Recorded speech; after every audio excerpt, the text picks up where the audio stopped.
Let me ask this question. Are you in favor of seeking an exemption to the Jones Act? When I say Jones Act, it's I won't even allow you to finish. hold on. Okay, hold on. With the okay, not just the shipping, but also the airlines. And how would you go about to pressure the delegate, whoever it may be, to make sure we seek the exemption of the Jones Act for Guam? I think I learned a valuable lesson growing up. You only speak when you know what you're talking about. So I can't speak at great length about the cabotage with respect to open skies and those issues you champion. But if the principle's the same, I'll stand firmly on it. Getting specific to the Jones Act, if you go back in history, the Jones Act was designed to protect the maritime employees of that shipping company at one time. Then it took a loose translation up into this part of the world to be a protective piece of policy for that particular industry and that particular shipping line, one or two providers, notwithstanding who it is.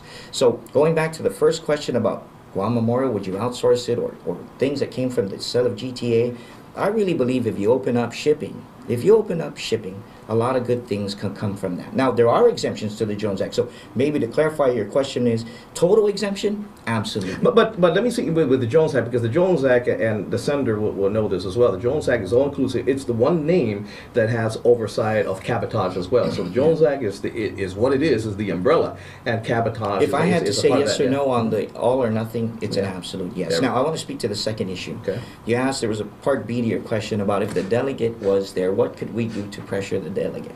Now, I don't know what I'm going to do to pressure the delegate, but I know what I'm going to do to apply pressure to the federal entities and or regional entities that are participants in this discussion. Just as it's simple as taking a firm stance, I think, in bringing imports from our respective brothers and sisters, the neighboring countries, to see if in fact there's going to be a duty or some kind of sanction if we come in on a non-U.S. owned vessel to transport Finadeni Denancy, for example, from Rhoda. So I don't need the delegate to be at the bow of the ship when we come into the harbor. What I'd like to see is the federal government exerting its federal control and authority, perhaps through the Coast Guard, to dare to challenge our long-standing maritime practice. And the reason why I said how do we pressure the delegate, because when I was pushing for open skies and exemption of the Jones Act, it was the delegate that was the biggest obstacle in obtaining our open skies.